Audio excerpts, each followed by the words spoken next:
Assalamualaikum and welcome back to my channel, guys. Alright, so hari ni aku akan menceritakan kisah tentang seseorang pembunuh bersiri yang diberi gelaran Night Stalker ataupun nama sebenar dia Richard Ramirez.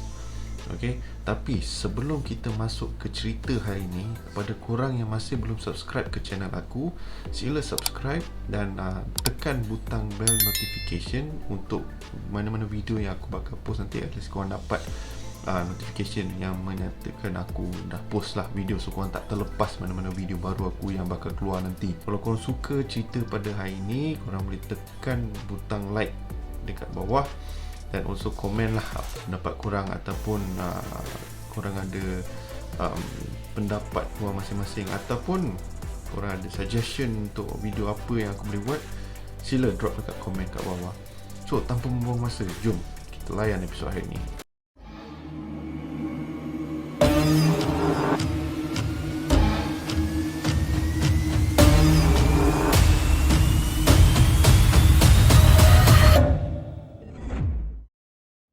A serial killer comes about by circumstances and like a recipe: poverty, drugs, child abuse. But these things, contribute to a person's frustration and anger, and at some point in life, he explodes. Alright guys, so hari ni aku akan ceritakan pasal seorang pembunuh bersiri yang boleh dikatakan agak famous jugalah dulu, pada zaman 70-an, 80-an macam itulah. Okay, so dia ni diberi gelaran sebagai Night Stalker, ataupun nama betul dia adalah Richard Ramirez. So kita akan cerita hari ni lebih kepada siapakah Richard Ramirez ni sebenarnya, dan jenayah apa yang dia pernah buat dulu. Richard Ramirez ni dilahirkan pada tahun 1960 kepada seorang bekas tentera dengan ibunya yang bekerja di sebuah kilang buat kasut ataupun boot factory lah. Okay, so zaman awal Richard Ramirez ni ataupun Night Stalker ni, dia macam budak-budak lain lah, biasa, tak ada isu ke apa. Cuma bezanya ialah kedua ibu bapanya sentiasa bekerja, especially bapa dia is always outstation, yang jarang balik. Tapi bapa dia juga adalah seorang yang panas baran. So kalau salah sikit memang kenalah hentak diorang yang budak-budak ni. So kedua ibu bapa ni bekerja, obviously tinggal anak-anak tu keseorangan lah kat rumah kan. So Richard Ramirez ni dia anak yang paling bongsu. Dia ada 4 lagi adik-beradik dia yang lain. Time bila mak bapak dia ni pergi kerja semua, so biasalah budak-budak time tu kita kena fikir tak ada diorang ni bukan jenis yang kaya-kaya yang boleh hire orang gaji untuk jaga ataupun hantar ke rumah pengasuhan anak-anak ke apa, tak ada. So diorang ni basically dibiarkan, basically also anak sulung diorang yang akan jaga adik-adik ni semua. So bila tak ada perhatian daripada kedua ibu bapa, automatically anak-anak ni akan start buat benda apa yang diorang rasa diorang nak buat lah. Diorang rasa nak buat ni, diorang buat, main belasah, tak ada kawalan lah, dengan senang cerita. So Richard ni pun dia ada seorang sepupu dia, salah seorang sepupu dia yang boleh dikatakan agak violent jugalah. So sepupu ni aku boleh kata, bukan nak cakap mental ke apa lah, tapi sepupu ni dia lain macam sikit. Selalu mengajak ataupun mendorong yang lain untuk ada merompak bukan jenis yang hardcore lah, yang biasa-biasa sekarang macam curi pemadam ke pensel kan, sebab time tu semua zaman sekolahan. So sepupu ni lebih kepada bad influence terhadap keluarga Ramirez ni, Richard Ramirez ni. Okay, sampai satu tahap bila diorang si sepupu Richard ni bernama Mike terbang ke Vietnam. Dia masuk pasukan military time tu, Vietnam War tu. So walaupun lepas dah settle semua apa yang dia perlu buat dekat Vietnam, dia kembali ke US. Okay, dia ajak lepak dengan Richard. Dia tunjuk dekat Richard gambar-gambar dia semasa dia dekat Vietnam ni. Tapi gambar yang dia tunjuk bukan gambar yang berkenaan dengan perang ke apa, tapi lebih kepada jenayah-jenayah perang yang dia buat dekat sana. Salah satunya gambar yang ditunjukkan adalah 20, lebih kurang 20 wanita yang dia kononnya kata yang dia kata yang apa, Richardnya sepupu ni, Mike ni kata dia rogol 20 perempuan ni. Lepas tu segala war crime lah, yang jenis bunuh orang tak ada perasaan simpati ke apa, main belasah ke, dia tunjuk dekat Richard ni. So Richard pun macam rasa macam macam interesting kan, tapi dia belum start lah tahap yang nak membunuh lagi. Cuma dia rasa macam apa orang cakap, macam lebih kepada ingin tahu nak tahu lagi kan benda ni. So dia start Richard ni start beli buku-buku macam detektif kan, buku-buku jenayah apa. Lepas tu yang mana ada gambar-gambar. Kita kena faham, diorang ni kat US diorang tak ada tapisan macam kita kat Malaysia ni. So gambar yang diorang publish kat sana memang hardcore memang terbuka untuk diorang tengok. So Richard ni pun dia belilah buku-buku ni, dia tengok, dia lagi banyak dia tengok, lagi dia rasa dia punya keinginan untuk tahu lebih lagi benda ni. So slowly dia start lah buat jenayah kecil-kecil. Macam aku cakap tadi time rompak, tapi over time rompakan dia lebih kepada rompak kereta, rompak harta benda orang. Dia dah start build up macam tu. Tu hari ni dia dah bapak si Richard ni dah tak tahan dengan perangai dia. So dia tangkap si Richard ni, dia bawa pergi kat satu tanah perkuburan kat situ, dia ikat dia untuk satu malam dan dia biarkan kat situ. So entah macam, kita tak tahulah trauma apa yang dia experience time tu, tapi malam tu akan mengubah segala persepsi dia dalam bab-bab jenayah ni. Dia akan lagi berubah lagi dahsyat lah si Richard ni. Okay, and then over time dia pun decide untuk caw daripada tempat tu. So ada satu kawan ni bagi dia offer bekerja dekat satu hotel Holiday Inn.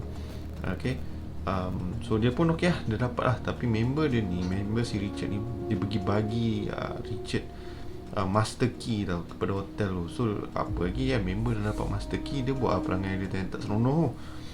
So mana-mana bilik ada, dia akan curi-curi intai, tengok. Lepas tu kalau semua penduduk hotel tu dah tidur semua, dia akan curi masuk. Lepas tu dia akan ambil lah barang-barang berharga diorang. Tapi sampai satu tahap tu Richard rasa macam dia macam tak puas tau. Dia nak lagi, dia nak something more. Ni semua ada kena-mengena dengan gambar and also experience yang Richard dapat daripada Mike yang tunjuk dia semua gambar-gambar ganas ni lah. Also aku lupa nak mention yang lagi mengubahkan Richard ni mendorong kepada jenayah ni. Ada satu hari ni Richard pergi rumah Mike. So isteri Mike ni dia bawa balik daripada beli barang-barang dapur lah, okay, barang-barang keperluan. Okay, time balik tu tiba Mike ni pergi ambil pistol, pergi menghala tuju ke isteri dia. Lepas tu isteri dia ni pergi cabar si Mike, kalau berani tembak tanpa apa-apa, tanpa rasa was-was atau apa. Mike ni terus tembak isteri dia, dan that itself sampai matilah. Dan di yang ada kat rumah time tu anak-anak si Mike, termasuk Richard sekali. So Richard dapat tengok first hand pembunuhan di depan mata dia tau. So itu juga yang bakal mengubah segala persepsi dia terhadap jenayah. Dia akan terasa macam dia nak buat lagi. Sebab tu dan dia dapat kerja dekat hotel tu, dia rasa macam barang yang dia curi tu macam tak cukup. So apa dia buat, satu hari ni dia sorok dalam satu bilik ni, okay, satu bilik ni. So penduduk dalam bilik ni, dia time tu perempuan ni tengah mandi. Perempuan tu pula dapat tangkap. And then dia Richard ni dia nak try rogol tapi tak berjaya. Sebab time tu cantik pula suami isteri ni balik, dan si Richard ni kena belasah. Kau dia lepas Richard dah kena belasah dengan suami perempuan ni, so diorang pun buat laporan polis lah. Tapi problem is that dua pasangan ni diorang bila diorang caw daripada tempat tu, diorang tak buat follow up dengan polis tu. So apa yang jadi kemudian is that segala tuduhan terhadap Richard ni dibubarkan, dilepaskan sebab tak ada bahan bukti, tak ada witness untuk menyatakan yang Richard ni dah buat benda-benda macam ni. So apa lagi, Richard dah tahu dia dalam keadaan yang boleh kata bahaya, so dia belah lah daripada situ dengan kenderaan yang dicuri dia ni. So dia ni pergilah dekat LA, Los Angeles, untuk start dia punya kehidupan dia lagi. So dia start lah belajar apa, jalan-jalan highway semua, jalan-jalan lorong semua kan, untuk cara dia nak larikan diri, and also untuk dia plan dia punya jenayah dia lah. So over time benda ni akan build up. Okay, so sampai satu tahap di mana Richard Ramirez ni dia dengar time tu ada satu penganut agama Satanism. So Richard ni dah start membaca buku daripada Anton LaVey. Okay, dia ni adalah pengasas Satanism dekat US time tu. So dia start lah baca, dia rasa dia dah macam dapat satu ilham tu daripada agama ni, berdasarkan atas apa yang Anton ni tulis dalam buku tu. So dia dah start lah percaya, dia dah start buat benda-benda pelik semua kan. So satu hari ni dia tengah drive dekat downtown dekat LA ni, dia jumpa satu perempuan ni. So perempuan ni bagilah barang-barang apa yang dia perlukan. So Richard ni bagi advance semualah, nak bagi advance semua kan. Tapi perempuan ni reject. So, bila perempuan ni reject, Richard naik barang dia, perempuan ni kena rogol, lepas tu dibunuh lah. Okay, so kemudian that's when dia dah start lah all this jenayah seperti membunuh. Dan cara dia ni bunuh is dia ada satu trademark dia dekat tangan yang kena bunuh tu, ada satu pentagram yang dia akan ukir dekat situ. Pentagram tu yang macam lambang Satanism tu lah. Okay, banyak-banyak lagi lah jenayah dia akan continue buat, sampai satu tahap yang mana polis pun dah tak tahu macam mana nak tangkap dia ni, macam mana nak kepung dia ni. Sebab dia ni boleh dikatakan walaupun dia macam tu, tapi dia still biasalah pembunuh sendiri ni, dia ada juga lah dia punya akal dia kan. Dia pandai mengelak lah, tapi macam orang kata sepandai-pandai tupai melompat, akhirnya jatuh ke tanah juga. So dia ni pun still end up in the end kena tangkap juga. Time dia kena tangkap umur dia baru 25 tahun. So banyaklah dia punya hukuman yang dia patut dapat. Kau setiap jenayah dekat kawasan-kawasan ni ada hukuman-hukuman dia tersendiri ya. So hukuman yang memang patut time dia dapat tu lah hukuman mati. Tapi sebab lama dia punya tempoh, sebab hukuman mati bukan, walaupun dia disabit hukuman mati, tapi dia ada proses-proses yang dia kena lalui lah. Yang paling epic ni, dia ni ada satu orang kata peminat tau, peminat hardcore ke apa, aku tak tahu. Dia ni perempuan ni seorang jurnalis. Dia punya taksub dia dekat Richard ni sampai tahap dia end up nak kahwin dengan Richard tau. Which betul lah, Richard Ramirez ni ataupun Night Stalker ni propose dekat perempuan ni, and diorang end up berkahwin dalam penjara. Tapi perempuan ni bukan dalam penjara lah, dia je dalam penjara, tapi diorang adakan upacara tu dalam penjara. Tapi persoalan dia yang bagi ramai orang tertanya-tanya juga dia pun sendiri cakap yang tak ada orang yang dilahirkan jahat. Sebab apa?